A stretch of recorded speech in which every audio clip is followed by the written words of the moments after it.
All right, everyone. Thank you very much for joining with us again tonight.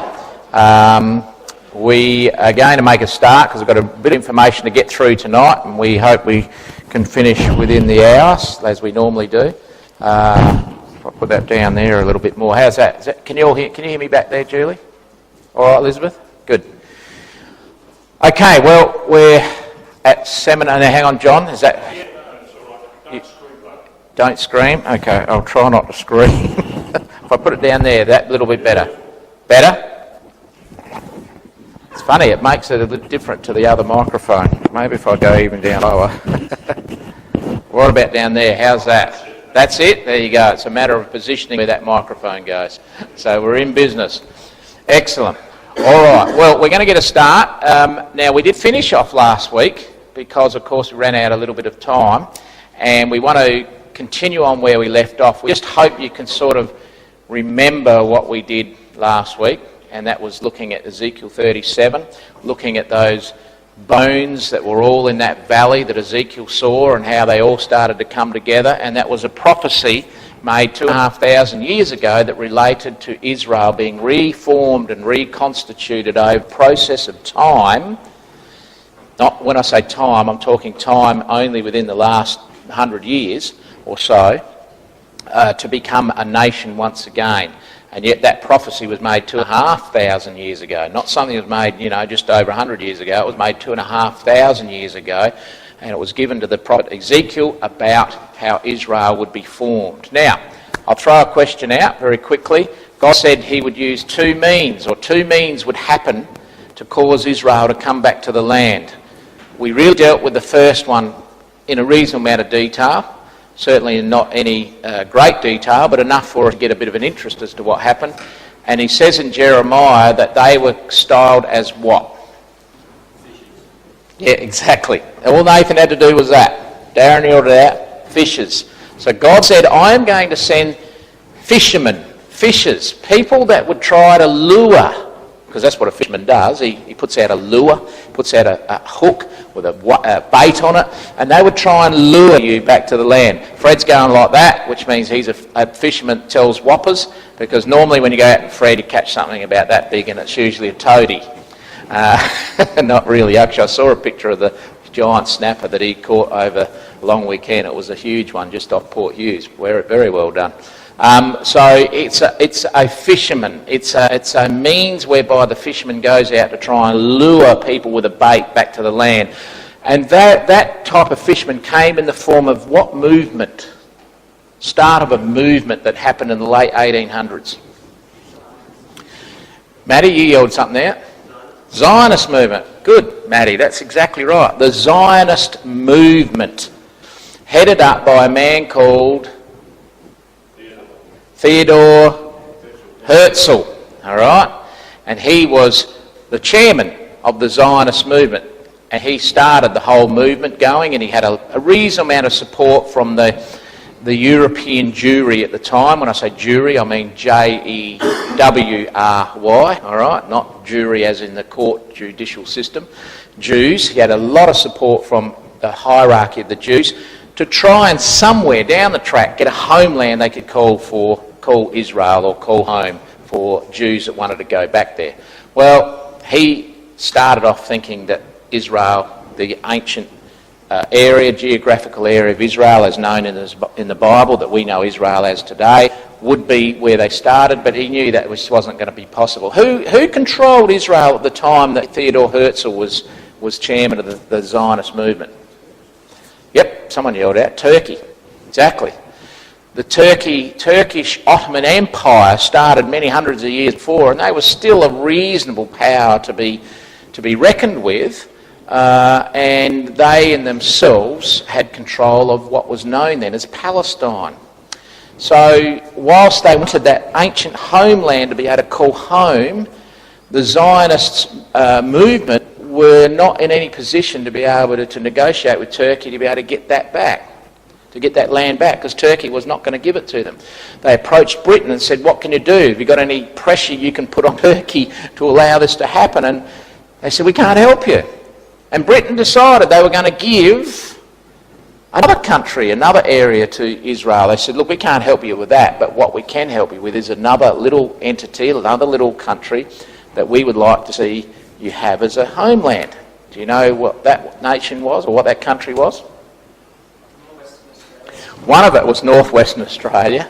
That came into the equation. It certainly didn't get much clearance or movement as far as accepting that. But there was another country again, John? Uganda.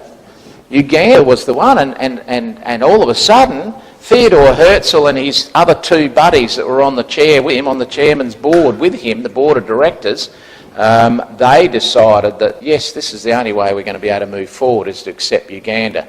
Now, the Bible says very clearly that God was going to bring them back to their own land, not another foreign land, to their own land, and God even spells out where that is, upon the mountains of Israel, the land of Israel, which is the geographical territory of the ancient area that Israel controlled.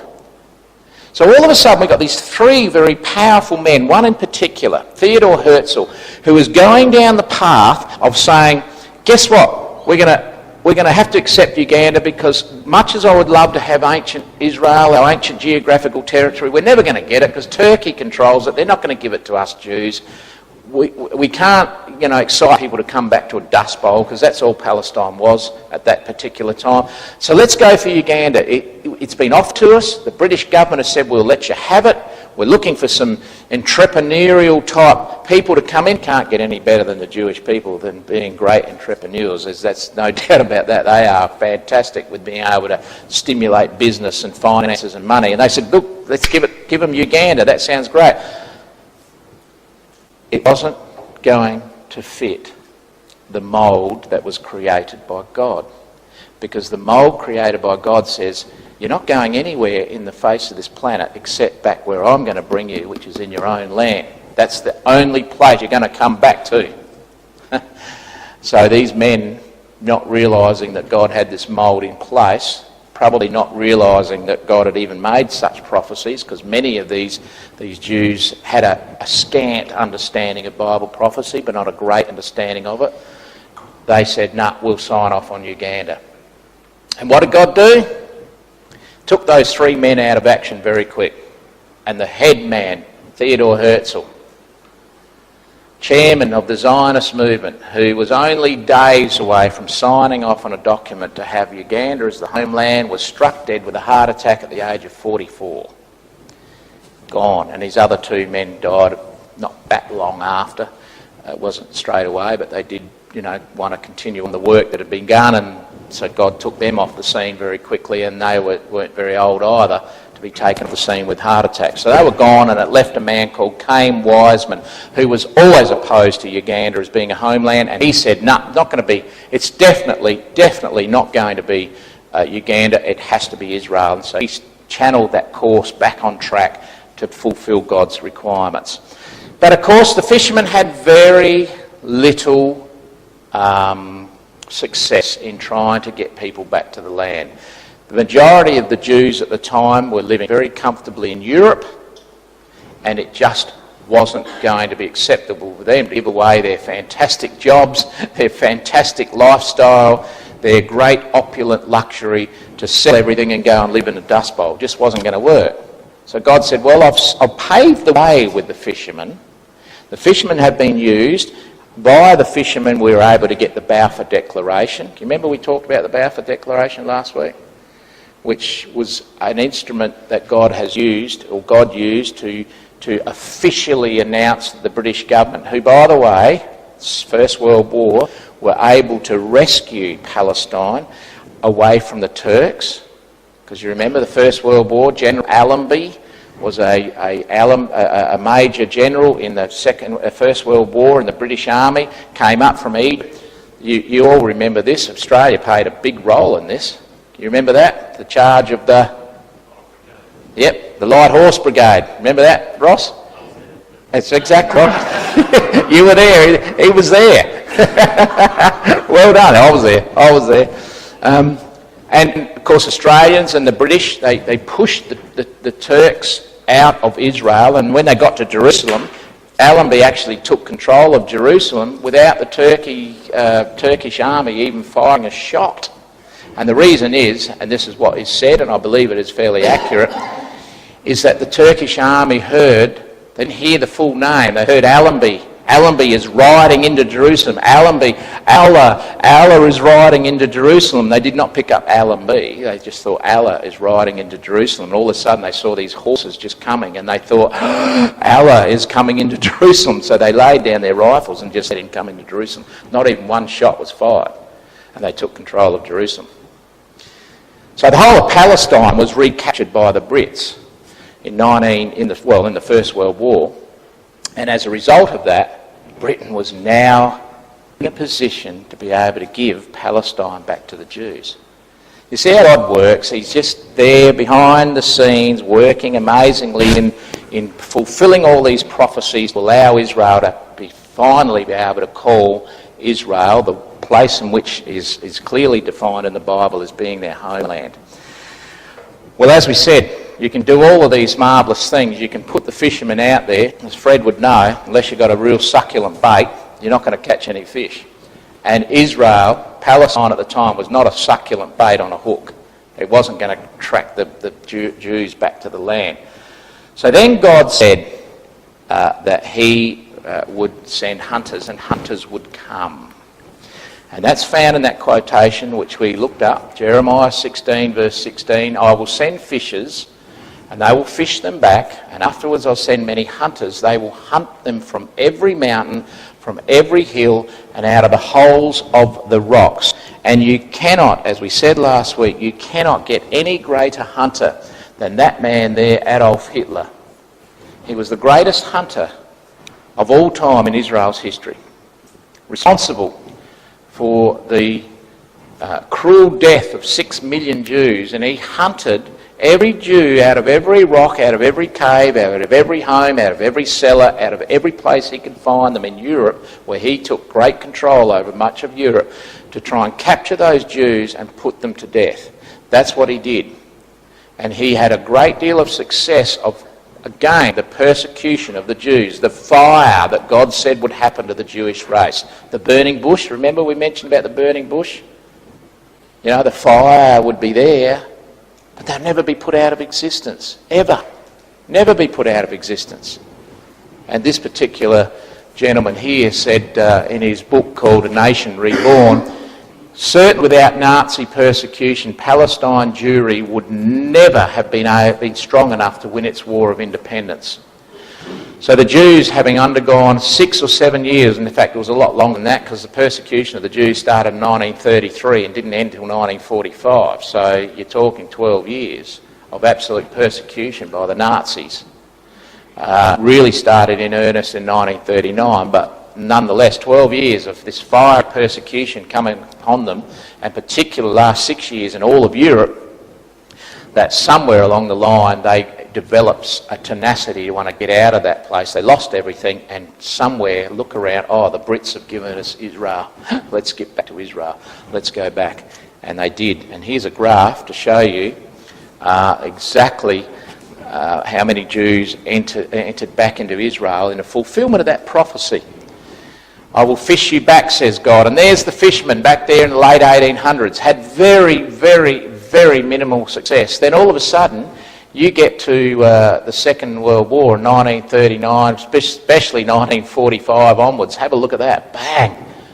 They're coming. They're just in their droves coming back. They've got nothing else to live for back in Europe.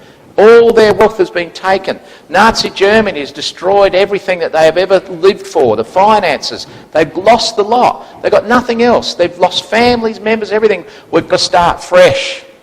God says, fishermen will come and hunters will come, and you will end up back in your own land. I'll gather you and bring you into your own land. Now there's that little word again, in the latter days. The latter days. That's our day. That's the days in which we can relate to. It's not all that long ago. Our parents were part of my mum was in the Second World War, so we're not going that far back. All right? My dad fought in the Second World War. Some of your parents might have fought in the Second World War, or you've got relations that did, I don't know. But we It's not that long ago. So we're talking in the latter days all this has happened. And Israel's returned to the land, and they haven't just returned as a pretty average, lowly style country and done nothing with their lives, because when they did come back, they had nothing. They had absolutely nothing. They started afresh, and they started with a barren desert land. And we're talking of 1948 when all this was a possibility, came about. And the United Nations took a vote in 1947 in November. And in November 1947, the United Nations took a vote, do we or don't we let Israel become its own national identity? And the vote was in favour for yes.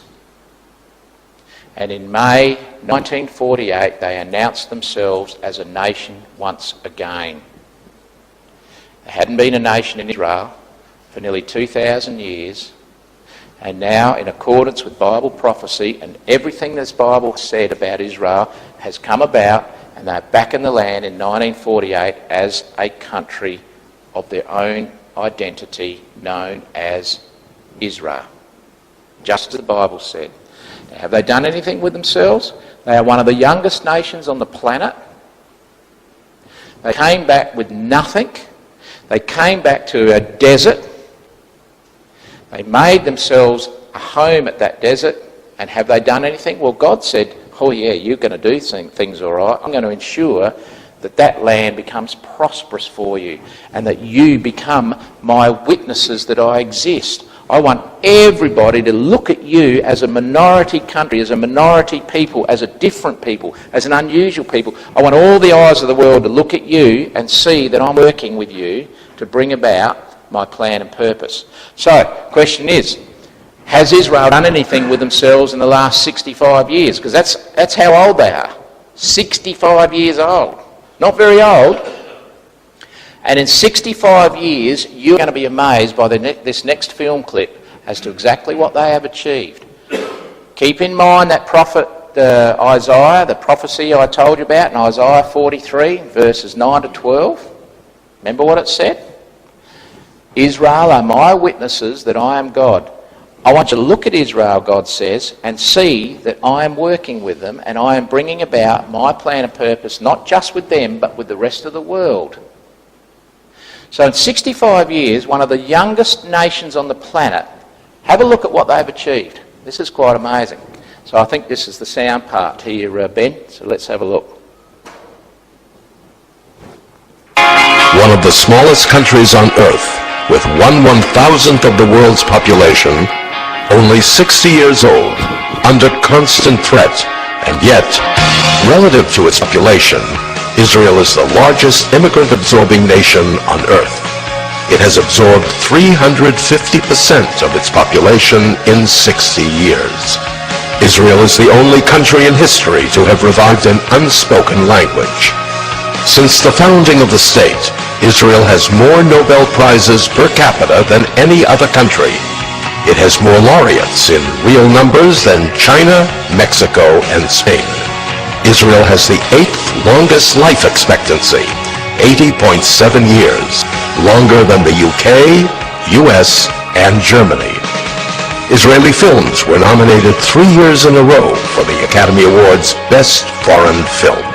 Israel is the only country that entered the 21st century with a net gain in its number of trees, even more remarkable, in an area that's mainly desert. Over 90% of Israeli homes use solar energy for hot water, the highest percentage in the world.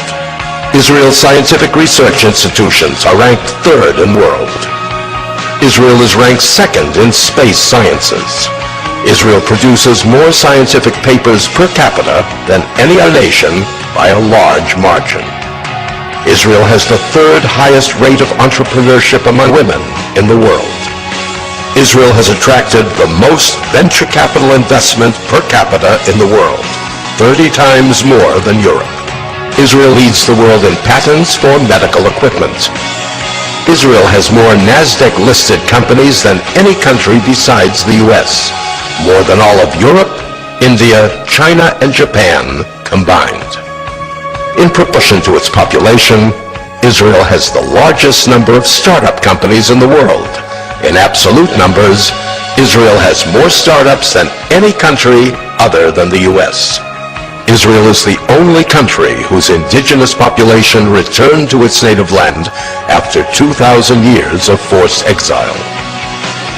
There are 26 official Muslim states in the world and 18 official Christian states, but there is only one Jewish state.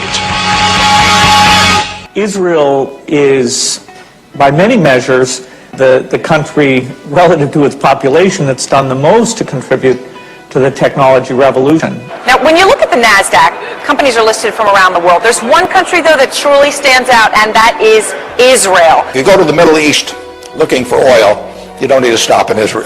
But if you go looking for brains, for energy, for integrity, it's the only stop you need to make in the Middle East.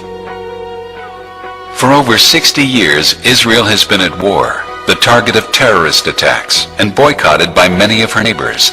Yet somehow, during this same time, she has built a nation, transformed an arid wasteland into an agricultural miracle, and evolved into one of the most technologically innovative countries in the world. All right, we'll leave it there. It's pretty amazing, isn't it, what that country has done in 65 years. It leaves Australia for dead, and we're 200 years old or more. It even leaves the United States for dead per capita because of their size. They're not much bigger. They're about 3 or 4 times bigger than Kangaroo Island. They only have 7 million people, and yet they're now regarded as one of the most influential, powerful, amazing, financially stable countries on the planet. Now you can say that's coincidence, or you can look at the Bible and say, well, God said that would happen. He said he'll make his witnesses that he's in charge. He's bringing all this about for his plan and purpose. And there's plenty of other quotations that says that Israel would reconstitute the desert into being a very, very fertile land, and that they would become a very powerful country. We saw that in Ezekiel 37 last week, that they would stand up and become a very powerful army. Well, they are a powerful army. We mentioned last week they're the 4th most, this is what is generally accepted, they're the 4th most powerful army in the world. What, a country of 7 million people? And the only ones ahead of them are US, China and Russia, and they're the 4th. They're powerful and more powerful than any of the countries in Europe and Britain and any of their Arab nations. They are extremely powerful. They have the most powerful air force in the world. Forget per head of population. They might not have as many planes as we said last week, but they are the most powerful as far as one-on-one is concerned air force in the world. And that was recently highlighted to us when we were at an air show. Went to have a look at one and got talking to United States pilots. It was amazing how quick they were able to respond when I just asked the question, who's the best pilots in the world? And they both said, 2 of them, Israel. Well, they just almost answered instantaneously. They didn't look at each other, it's Israel. And they told us a little off the record story about how the United States and Israel had war games with the Air Force pilots in Arizona. So it's not even in Israel, it was in Arizona, where there's a big Air Force base in the Nevada desert. He said, we had war games. Admittingly, it was close combat, which we're not totally used to. The United States, Israel are very close to that because they haven't got very big borders. They have to be very close in and out type warfare situations. But he said, nonetheless, he said, we're expected to do pretty well against the Israeli pilots. He said, and we went up there to try and show them how good the United States were, and we did this amazing Air Force manoeuvres and everything else we'd been trained against the Israeli pilots. And he said, by the end of the week, he said, we had shot down 12 of their elite pilots, shot down 12 of theirs, with their, obviously they didn't shoot them down literally, but with their means of being able to record a shooting down. And he said they shot down 235 of ours. He said it was just a whitewash, total whitewash. We were like fish out of water. So here's this country, so small, so little, so insignificant when you look at the rest of the world, that they have done so brilliantly well. Why? Because God said he would be with that nation and he would bring them up through the ranks of all the other nations, and he would put them there in presence of all the world to look at, that they are his witnesses that he exists. In fact, he goes on to tell us concerning this idea of them being his witnesses. He says, I've got a challenge for you. He says, if you want me to break my promises I've made about Israel, he says it's pretty easy. If you can stop the sun from rising at the beginning of the day, and this is almost word for word from Jeremiah chapter 33. In fact, open it up, page 655. You can colour it in if you've got some pencils. Who hasn't got any pencils? Got any pencils over here? Go on, Patna. You need any of them? Yeah, just grab some.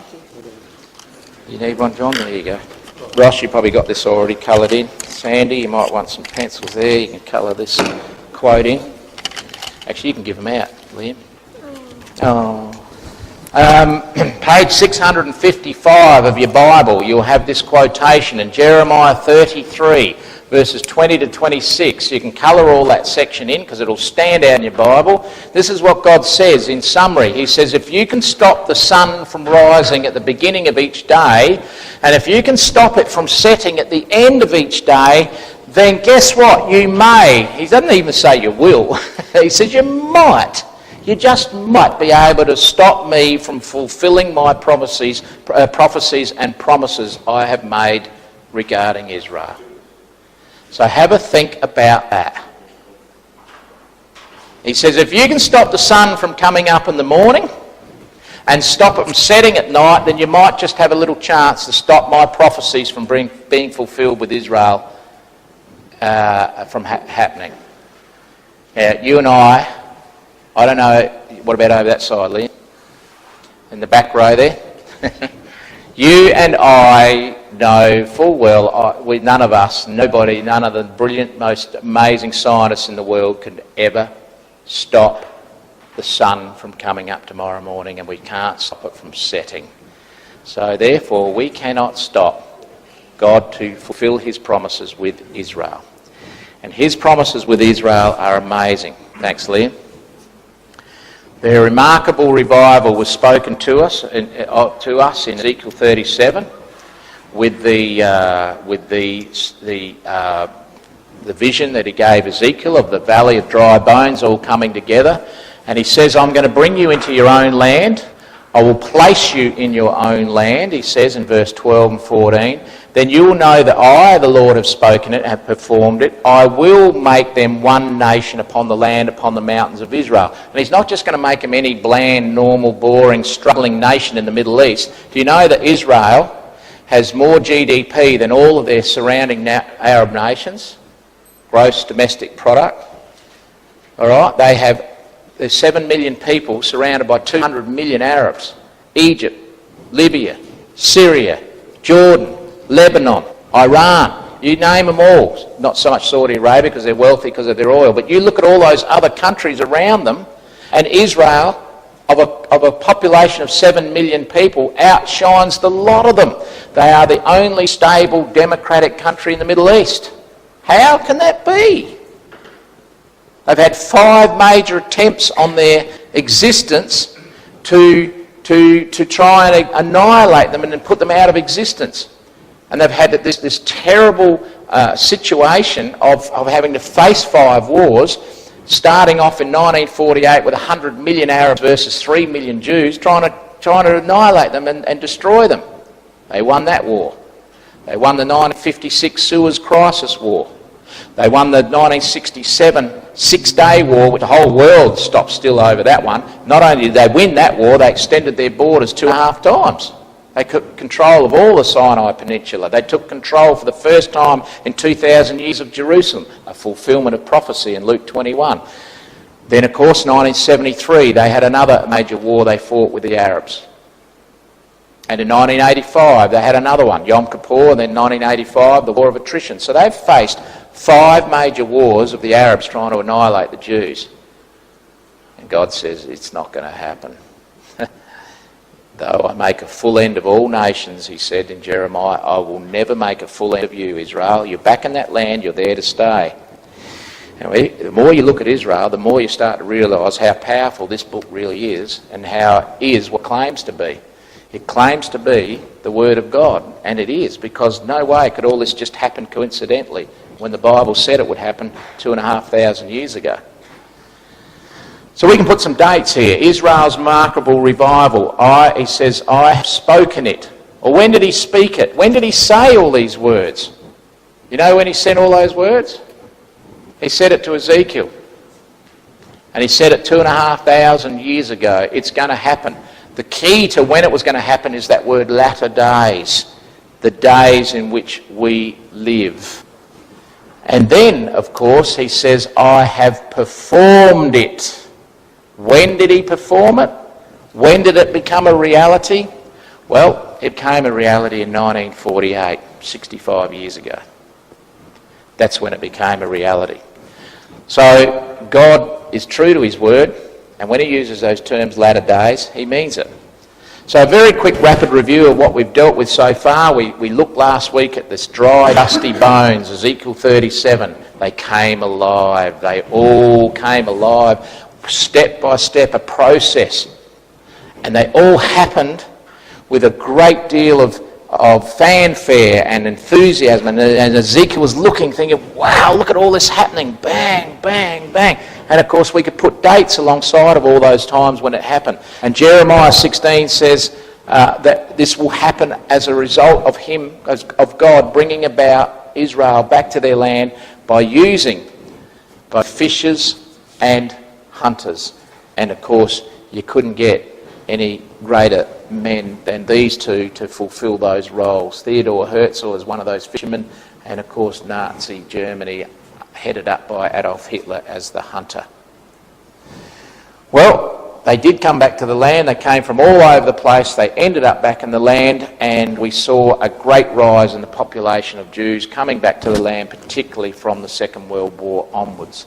And it's been quite amazing to have witnessed that great miracle, and that's all it really can be described as a miracle, as they came back to their land.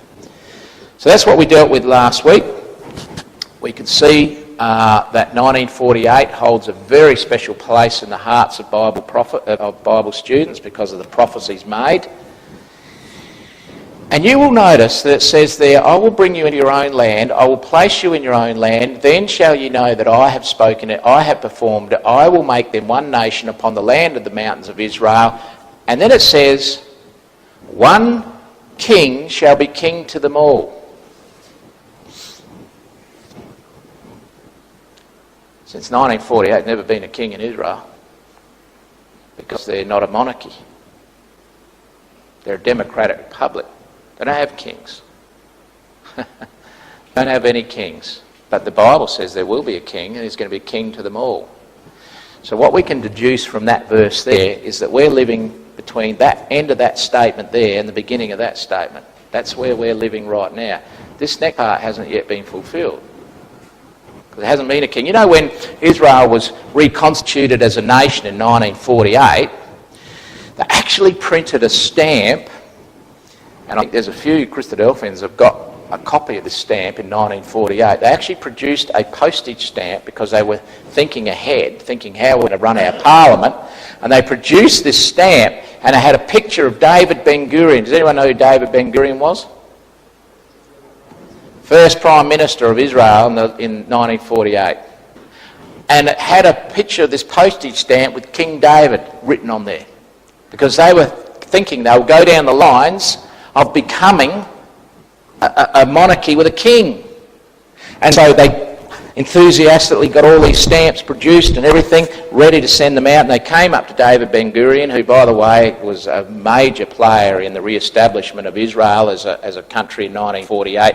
And they came up to him. And Cain Wiseman, by the way, was the first president. So they have a president and they have a prime minister. The prime minister is the powerful one. The president is more a figurehead. So the prime minister is the one that really does all the hard work, and the president just cuts the ribbons. So Cain Wiseman had a very important role to do anyway in the background. And they came up to David Ben-Gurion and said, "Guess what? We're going to make you a king." And he said, "No, you're not." He said, "I have absolutely no desire to become another King David." That was his answer, referring back to the King David of old. And as a result of that, they didn't go down that track because it wouldn't have fitted Bible prophecy, because God's got in mind somebody else for that job. And it definitely ain't going to be King David, Ben Gurion. It's not going to be him. So we're living in that time period. So it's really an interesting time period indeed. So tonight, in the time left to us, I'm going to, and if we don't finish, it doesn't matter, I'll stop and we'll finish it next week, because next week's our last seminar, but that's fine. What's going to happen next? What is happening in the Middle East? The who, the what, the where, the when, and the why. That's your next chapter. So open up to Ezekiel 38. Because in Ezekiel 38, it follows hard on the heels of Ezekiel 37. Chronologically speaking, where Ezekiel 38 fits is, and I'll tell you exactly where it fits in, where are we?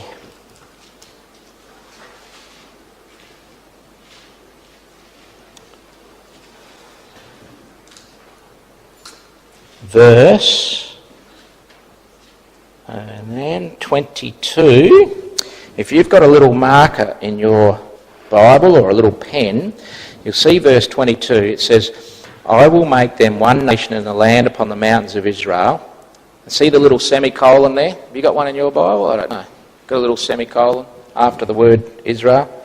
I will make you one nation in the land upon the mountains of Israel. Verse 22. Sorry, this is Ezekiel 37 I'm in, not 38, sorry. Ezekiel 37. You see that little semicolon in Ezekiel 37 verse 22. I will make you or them one nation in the land upon the mountains of Israel. See the little semicolon? Put a little arrow out from there and put in there, this is where Ezekiel 38 fits. Because it fits right in that point of history. Which is, by the way, the point of history we live now. Because the next part says, and one king shall be king to them all. Well, that hasn't yet happened, and that will happen in the future. That's that stone power we talked about that came out, cut out of mount without hands, hitting that image on the feet, the Lord Jesus Christ. He's going to be their king. Talk a little bit about that next week. But the point we want to make is right in the middle of that particular verse there is Ezekiel 38. And all of a sudden in Ezekiel 38, you have got this massive war that will make all other wars in the history of mankind pale into insignificance, because it's going to drag everybody into the Third World War. And guess what? You don't have to be Einstein to work out where the next world war is going to be.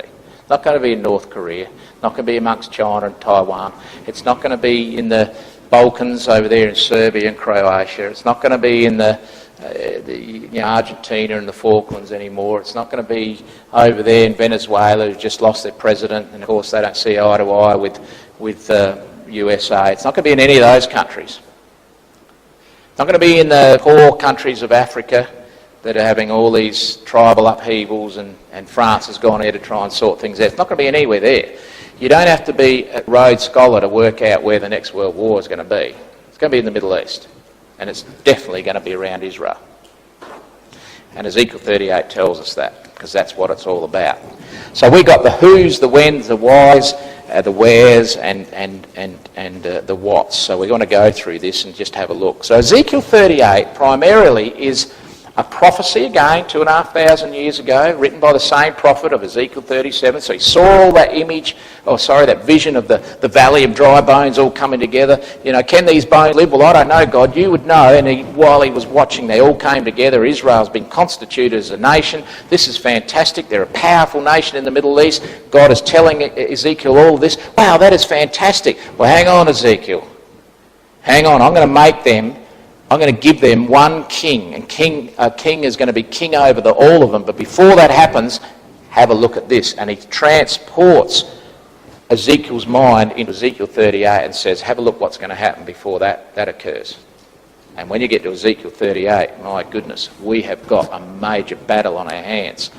It's all about a confederate power that is seeking to control the Middle East, is intent on destroying Israel, and it's a development of that stone power cutting out of hands, striking that image on the feet. So let's just have a little look at this. Now, I don't want to get too deep into this, but this quotation is an important one. And again, ask us afterwards if you're not sure of any of this, what we're talking about. But if you just come back to Ezekiel 21, it's only a few pages back. There's a very important quote. You've got a pencil, colour it in your Bible. Very important quotation that again is given to us in context with what we've been speaking about in Ezekiel chapter 21. This is a prophecy that was given to the last king of Israel. Now, some of our own members here would know who the last king of Israel was. Starts with the last letter of the alphabet. Zedekiah. Now, Zedekiah ruled way back more than 2,500 years ago. The last king of Israel. Of Judah, but was still constituted, as far as God was concerned, of Israel. He was the last king. And God made prophetical words to him and said these. If you've got your pencil, colour in the verses 25 to 27. He said to Zedekiah, "You're a profane, wicked prince of Israel." He was not a good king at all. He was an evil king. He was a bad king. He said, "Your day has come. Your iniquity is going to end. I've had enough of you, Zedekiah. I'm going to remove you out of this whole position." So verses 25 to 27 says this, "Thus saith the Lord God." He says, "Remove the diadem, take off the crown." In other words, everything that you have to do, royalty, get rid of it. Remove your royal regalia, take your crown off, get rid of the sceptre that you've got, because you are no longer going to be king over my people. He told him that.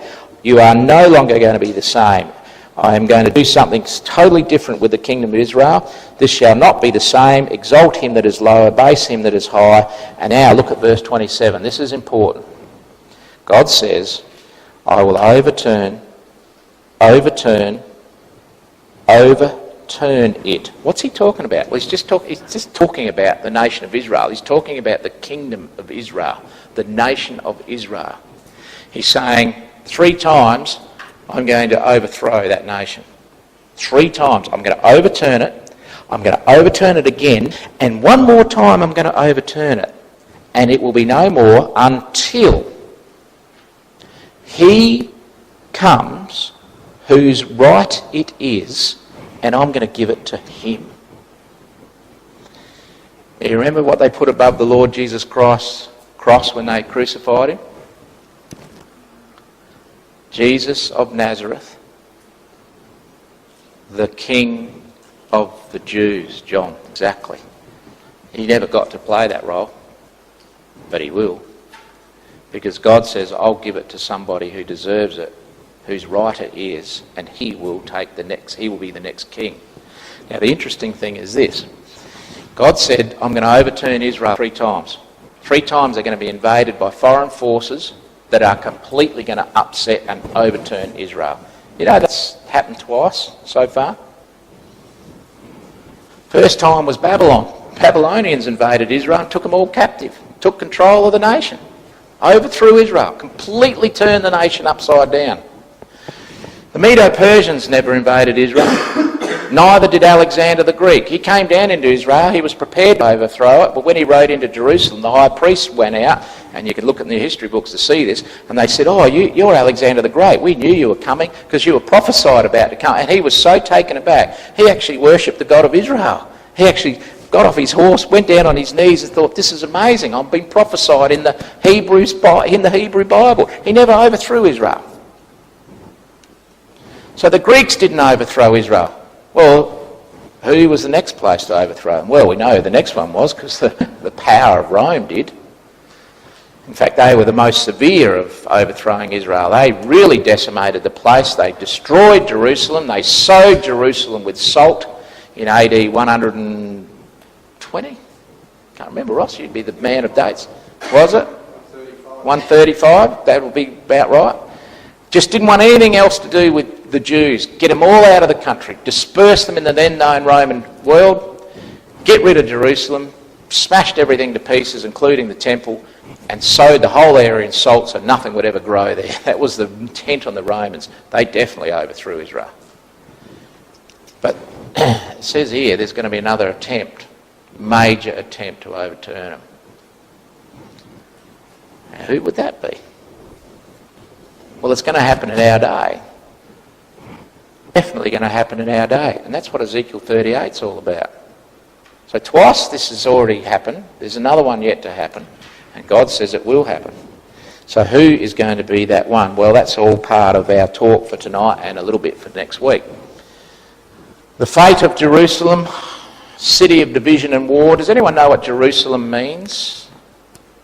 Vision of peace. City of peace. Vision, yeah, vision of peace, city of peace. You know, Jerusalem has been only ever known as a city of peace probably for about a period of 40 years in its entire history, and that was under the rule of Solomon. That was about the only time they've ever enjoyed major, long-term peace. Other than that, it's been a city of war right through its history. Never has it been a city of peace. Even today, it's not a city of peace because there's fighting over who controls it, who wants it. Bombs can go off any time, anywhere. It's just an unnerving place. And God says... The first one was called Salem, wasn't it? Salem? Salem means peace, which is an older way of saying shalom. Yeah, exactly, John. Boy, we've got 3 Johns in a row. Oh, sorry, Ben. 3 of you there, that's great. John, John and John. So when I say John, you can all answer if you want. God said in Zechariah, I'm going to gather all nations against Jerusalem to battle and the city will be taken. Now this is another correlating record, if you like, to Ezekiel 38. And Jerusalem, although it's meant to be a city of divine peace, and God is going to establish it as a praise in the earth, it's certainly got to undergo some major changes before that will ever come. So when we get to Ezekiel 38, we've got an outline of this coming crisis, and it is a crisis. Let me tell you that this world has not seen the likes of what we're about to see unfold in this globe. We got given there the perpetrators. We are given there the period when it's going to happen. We've got the protectors trying to help Israel, and finally we've got the plan. So here it all is outlined in Ezekiel 38. Now I don't know if any of you did your homework and read Ezekiel 38, but if you haven't, do yourself a favour after I've spoken tonight, go home and have another read of it, because it'll all start to make sense to you. I'm going to give you a little snapshot vision in the last 10 minutes of what Ezekiel 38 is actually talking about. So we got these perpetrators, we got the people behind this massive onslaught into the Middle East. We got roughly the period of when this is going to happen. We've got those that are saying, oh, we've got to do something about it. We definitely can't afford Israel to be destroyed. And then we've got the final plan that's going to unfold. All outlined there in Ezekiel chapter 38. Well, we just said the whens, the whys, the whats, the wheres, and the whos. Let's deal with the whens first of all. When will it happen? Well, we can establish that very clearly. The prophecy given was 2,500 years old. It's going to happen after 1948, because it had to be that Israel had to come back in the land. All right? If you went to Luke 21, you would say, well, you know what, we could upgrade that and say it's going to happen after 1967, because Luke 21 says Israel would recapture Jerusalem, which they did in 1967 in the Six-Day War. So we're getting closer to the mark. Now you might say, well, these are 40 years ago or more. What's going on? Why can't we hone it in a little closer? Well, we can. We don't have time to do that now, but you can when you start looking at the prophecies in the Bible. You can start to see all these other things that God said about what else would be going on in the world is all happening at the same time. So it's all like a bicycle, with a hub. You've got the hub there. The hub is Ezekiel 38, and you've got all the spokes feeding into it. And all these spokes are coming in, and they're all signs, and they're all pushing into the hub, and they're all being fulfilled. All of a sudden, we've got this wheel ready to set in motion, and we're going to have Ezekiel 38 being played out. So it's going to happen in the latter years. Quite often, God uses that term in the Bible to indicate our day. And it will happen in the latter years, because that is a very key part to understanding what we are talking about when we're dealing with Bible prophecy. Time and time again in our last few nights we've come across that term, latter years. So we know we're living in the time period. We've got a fractured Europe, that's the feet of part of iron, part of clay. We've got Israel back in the land. They definitely have set themselves up on the world stage as far as all eyes on Israel are concerned, because, you've got the two most wealthiest men in the world, Warren Buffett on that screen. You probably saw him having his comment about Israel, and Bill Gates saying that you can't go past Israel for anything really when you want brains and science and medical and space, technology, anything to do with it, just go to Israel. They've got it all. So God has certainly put them on the world stage. So everything that God has said has happened, would happen to Israel, has happened to date. So who's going to be involved? Who are the main nations involved in Ezekiel chapter 38? Well, there's two. And they're both listed in Ezekiel 38, and in the opening chapters, if you've got your Bible there, open it up and you'll see who they are. In Ezekiel 38, you've got the first nation mentioned here as Gog, G-O-G, not Gogomobile, Gog, all right? Or Gog, however you want to pronounce it. I've always known it as Gog. And it says, the land of Magog, the chief prince of Meshech and Tubal, prophesy against him. So this is an antagoniser. This is the perpetrator. This is the one that is going to come against the other nation. So the two nations mentioned in Ezekiel 38 are there. They are Gog and they are Israel. The two nations that are mentioned in Ezekiel 38. There are other nations mentioned, but these are the main nations that are mentioned. In fact, they're so important, that's how many times they're mentioned up there on the screen. You've got Gog mentioned in verse 2, 3, 14, 16, 18. You've got Israel in verse 8, 16, 17, 18, 19. So this is a major conflict between these two entities. Huge, major conflict. Well, the what? What's going to happen? What is going to happen? Well, the Bible is very clear again, and we're just outlining this. Please read Ezekiel 38 again after this night, because we want you to hopefully allow it to make more sense to you as we go through this. But it talks about this perpetrating nation, this nation that is going to be the aggressor, the aggressive confederate power, is going to come like a storm. Now, a storm can come suddenly. These days we can predict storms, but quite often we don't get it always right, and all of a sudden, I remember back in, I reckon it was about the year 1998, there was a major storm on Australia Day. I don't know if anyone ever remembers this, but I do, because I was down at Port Hughes when it happened. And it was a major storm that was not predicted by the Weather Bureau. It just sprung up instantly and it rolled across the bay. We had the police, we had the what do they call, the fisheries, the marine safety, Coast Guard, that's the one. The Coast Guard were out. People got caught out in their boats. It went from dead flat calm to waves going across the top of the Port Hughes jetty. It just went from calm to instant storm. It then rolled across Adelaide and caused untold damage. I think it was about 1998. It was on Australia Day, because I remember it well. And of course, it was unpredicted. It just happened. It was something that caught everyone off guard. The Bureau of Meteorology got a lot of flack over it. I remember that too. So they're going to come suddenly. They're coming like a storm. And they'll come as a cloud to cover the land. So they're going to be a multitude of them. That's what that means. There's going to be a huge wave of this massive confederate power, like a cloud that covers the land. And then it finally says, they shall come from their place out of the north.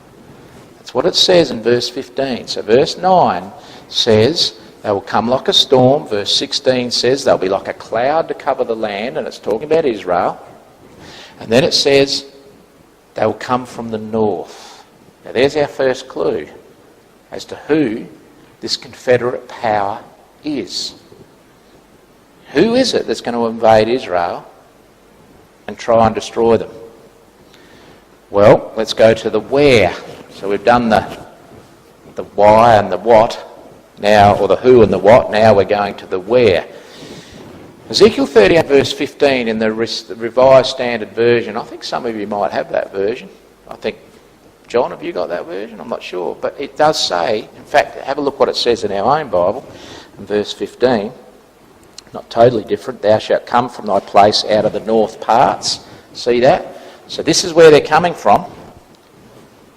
The Revised Standard Version says they'll come from your place out of the uttermost parts of the north.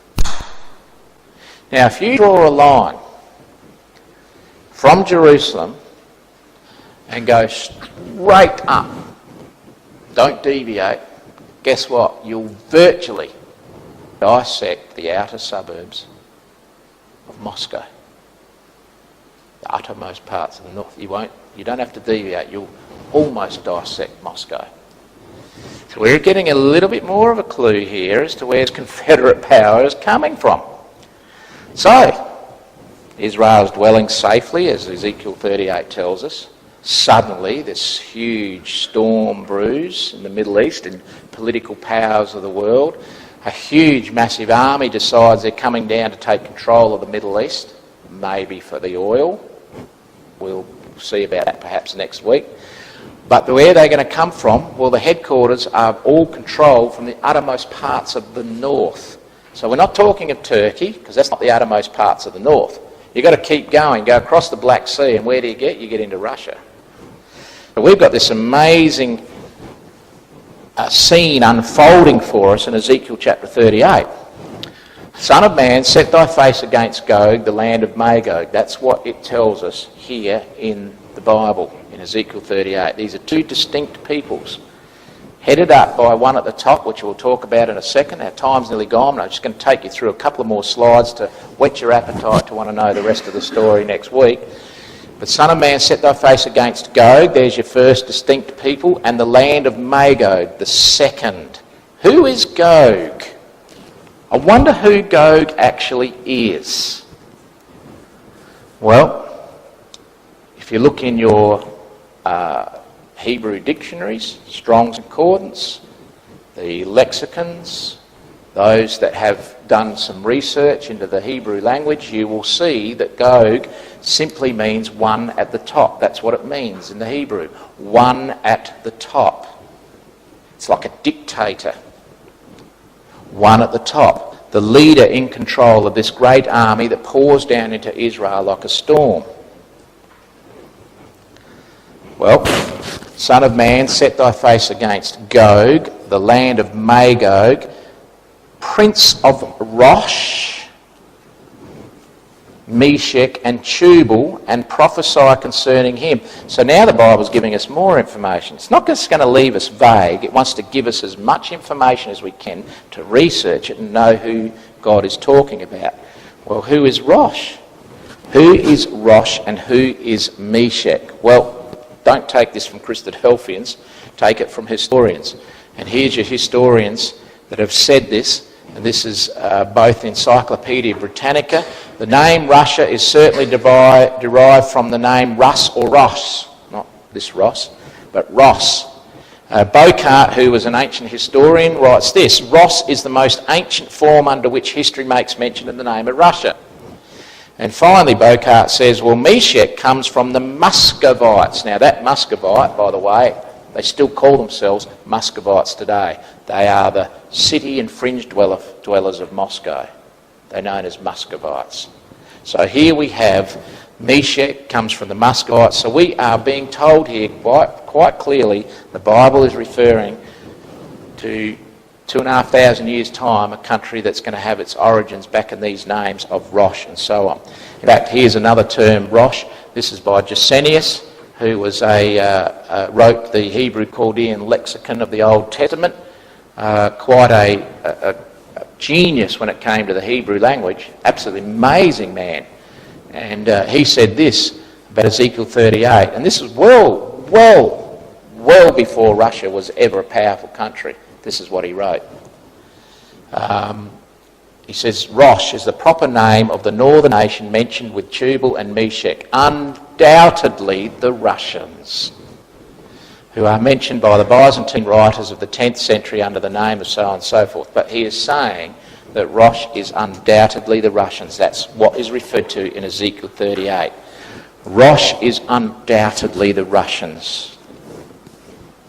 And I wonder who is the one at the top, the Gog, the dictator. One of the most influential, cleverest, scariest politicians on the planet today is that man there. He can speak 5 different languages fluently.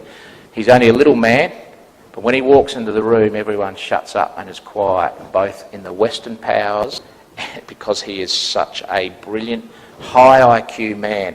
Whether you like him or whether you don't, most people are scared of him, he's fearful of him. You want to have a great deal of respect for him, because if you don't, you're locked away in the dungeons of Russia. All your money's taken off and put into a bank account. So that's the man in charge of Russia at the moment. Russia is the largest country on earth. It has a significant population.